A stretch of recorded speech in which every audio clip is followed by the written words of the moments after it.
एक बार की बात है, राजा अकबर व बीरबल अपने दरबार में कुछ अहम मामलों पर चर्चा कर रहे थे। तभी बीरबल ने अकबर से कहा, मुझे लगता है कि ज्यादातर पुरुष जोरू के गुलाम होते हैं और अपनी पत्नियों से डर कर रहते हैं। बीरबल की यह बात राजा को बिल्कुल भी पसंद न आई। उन्होंने इस बात का विरोध किया। इस पर बीरबल भी अपनी बात मनवाने पर अड़ गए। उन्होंने राजा से कहा कि वे अपनी बात को सिद्ध कर सकते हैं, मगर इसके लिए राजा को प्रजा के बीच एक आदेश जारी करवाना होगा। वह आदेश यह था कि जिस पुरुष के अपनी पत्नी से डरने की बात सामने आएगी, उसे दरबार में एक मुर्गी जमा करवानी होगी। राजा बीरबल की इस बात पर भी तैयार हो गए।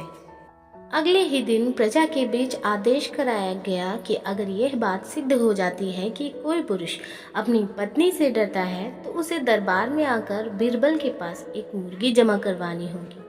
फिर क्या था, देखते ही देखते बीरबल के पास ढेरों मुर्गियां इकट्ठा हो गईं और सैकड़ों मुर्गियां महल के बगीचे में घूमने लगी। अब बीरबल राजा के पास पहुंचे और बोले, महाराज, महल में इतनी मुर्गियां इकट्ठा हो गई हैं कि आप एक मुर्गी खाना खोल सकते हैं, इसलिए अब आप इस आदेश को वापस ले सकते हैं। मगर महाराज ने इस बात को गंभीरता से नहीं लिया और महल में मुर्गियों की संख्या धीरे धीरे और भी ज्यादा बढ़ने लग गई। इतनी अधिक मुर्गियां महल में जमा हो जाने के बाद भी जब राजा अकबर बीरबल की बात से सहमत नहीं हुए, तो बीरबल ने अपनी बात सिद्ध करने के लिए एक नया उपाय निकाला। एक दिन बीरबल राजा के पास गए और बोले, महाराज, मैंने सुना है कि पड़ोस के राज्य में एक बहुत ही खूबसूरत राजकुमारी रहती है। अगर आप चाहते हैं तो क्या मैं आपका रिश्ता वहाँ पक्का कराऊं? ये सुनते ही राजा चौंक उठे और बोले, बीरबल, तुम ये कैसी बातें कर रहे हो? महल में पहले से ही 2 महारानियां मौजूद हैं। अगर उन्हें इस बात की भनक भी लगी तो मेरी खैर नहीं होगी। ये सुनकर बीरबल ने तपाक से जवाब दिया, चलिए महाराज, फिर तो आप भी मेरे पास 2 मुर्गियां जमा करा ही दीजिए। राजा बीरबल का ऐसा जवाब सुनकर शर्मा गए और उन्होंने अपना आदेश उसी वक्त वापस ले लिया।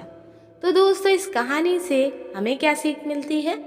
अकबर बीरबल की इस कहानी से हमें यह शिक्षा मिलती है कि बातों की चतुराई से हम किसी भी बात को मनवा सकते हैं। ज़रूरत है तो बस बीरबल की तरह चतुराई से अपना पक्ष रखने की। तो कैसी लगी आप लोगों को ये कहानी? हमें कमेंट में ज़रूर लिख भेजिएगा।